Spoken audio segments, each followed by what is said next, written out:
Salve, minha gente! Sejam bem-vindos a mais um Bíblia para Preguiçosos. Eu sou Eric Camacho e no vídeo de hoje nós vamos dar continuidade à leitura do Evangelho segundo São Lucas. Se você está comigo, por favor, deixe o seu like, assista o vídeo até o final e vamos à leitura. Capítulo 6. Jesus liberta da lei. Num dia de sábado, Jesus estava passando por uns campos de trigo. Os discípulos arrancavam e comiam as espigas, debulhando-as com as mãos. Então alguns fariseus disseram: "Por que vocês estão fazendo o que não é permitido em dia de sábado?" Jesus respondeu: "Então vocês não leram o que Davi e seus companheiros fizeram quando estavam sentindo fome? Davi entrou na casa de Deus, pegou e comeu dos pães oferecidos a Deus e ainda os deu a seus companheiros. No entanto, só os sacerdotes podem comer desses pães." E Jesus acrescentou: "O Filho do Homem é Senhor do sábado." A lei de Jesus é salvar o homem. Em outro sábado, Jesus entrou na sinagoga e começou a ensinar. Aí havia um homem com a mão direita seca. Os doutores da lei e os fariseus espiavam para ver se Jesus iria curá-lo durante o sábado, e assim encontrarem motivo para acusá-lo. Mas Jesus sabia o que eles estavam pensando e disse ao homem da mão seca: "Levante-se e fique no meio." Ele se levantou e ficou de pé. Jesus disse aos outros: "Eu pergunto a vocês, a lei permite no sábado fazer o bem ou fazer o mal, salvar uma vida ou deixar que se perca?" Então Jesus olhou para todos os que estavam ao seu redor e disse ao homem: "Estenda a mão." O homem assim o fez e sua mão ficou boa. Eles ficaram com muita raiva e começaram a conversar sobre o que poderiam fazer contra Jesus. Os 12 apóstolos. Nesses dias, Jesus foi para a montanha, a fim de rezar, e passou toda a noite em oração a Deus. Ao amanhecer, chamou seus discípulos e escolheu 12 dentre eles, aos quais deu o nome de apóstolos: Simão, a quem também deu o nome de Pedro, e seu irmão André; Tiago e João; Filipe e Bartolomeu; Mateus e Tomé; Tiago, filho de Alfeu, e Simão, chamado Zelote; Judas, filho de Tiago, e Judas Iscariotes, aquele que se tornou traidor. Anseio por um mundo novo. Jesus desceu da montanha com os 12 apóstolos e parou num lugar plano. Estava aí numerosa multidão de seus discípulos, com muita gente do povo de toda a Judéia, de Jerusalém e do litoral de Tiro e Sidônia. Foram para ouvir Jesus e serem curados de suas doenças. E aqueles que estavam atormentados por espíritos impuros foram curados. Toda a multidão procurava tocar em Jesus, porque uma força saía dele e curava a todos. Levantando os olhos para os discípulos, Jesus disse: "Felizes de vocês os pobres, porque o reino de Deus lhes pertence. Felizes de vocês que agora têm fome, porque serão saciados. Felizes de vocês que agora choram, porque hão de rir.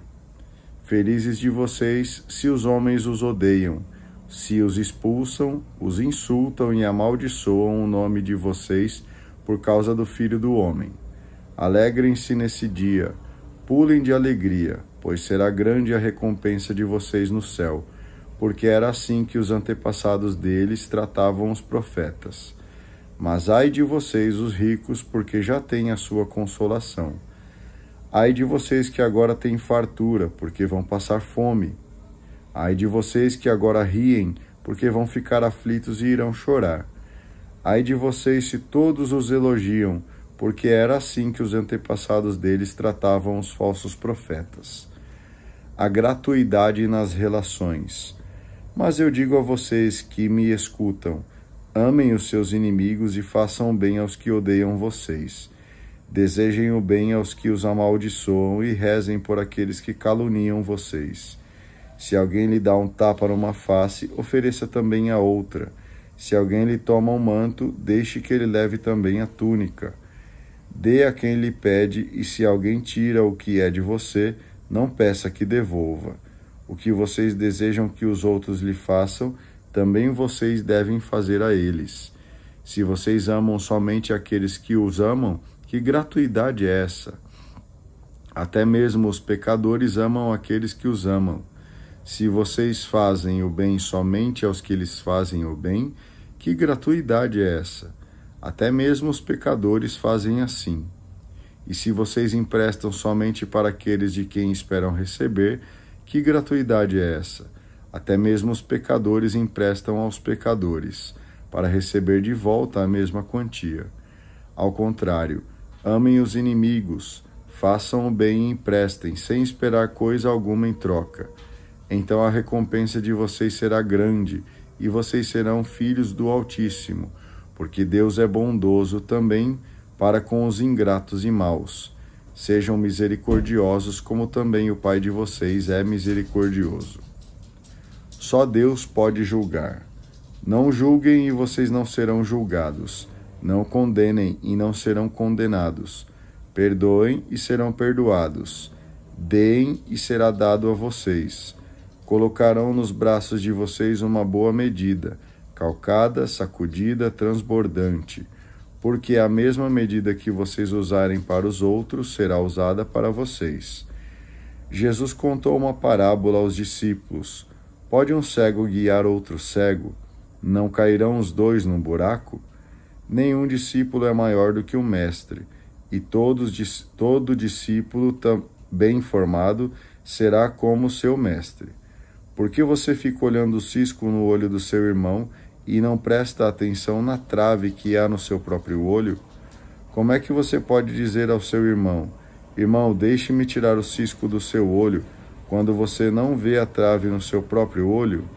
Hipócrita, tire primeiro a trave do seu olho, e então você enxergará bem para tirar o cisco do olho do seu irmão. Os atos revelam a pessoa. Não existe árvore boa que dê frutos ruins, nem árvore ruim que dê frutos bons, porque toda árvore é conhecida pelos seus frutos. Não se colhem figos de espinheiros, nem se apanham uvas de plantas espinhosas.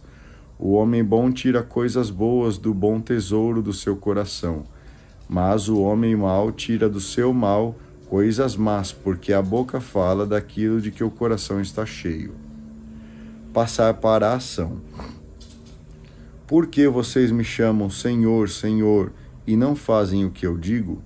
Vou mostrar a vocês com quem se parece todo aquele que ouve as minhas palavras e as põe em prática. É semelhante a um homem que construiu uma casa, cavou fundo e colocou o alicerce sobre a rocha. Veio a enchente, a enxurrada bateu contra a casa, mas não conseguiu derrubá-la, porque estava bem construída. Aquele que ouve e não põe em prática é semelhante a um homem que construiu uma casa sobre a terra, sem alicerce. A enxurrada bateu contra a casa e ela imediatamente desabou. E foi grande a ruína dessa casa. Muito bem, eu agradeço a você que acompanhou a leitura até aqui comigo. Por favor, inscreva-se no canal, deixe o seu like e faça o seu comentário. A gente se vê no vídeo de amanhã. Tenha um excelente dia e que Deus continue te abençoando. Grande abraço. Tchau.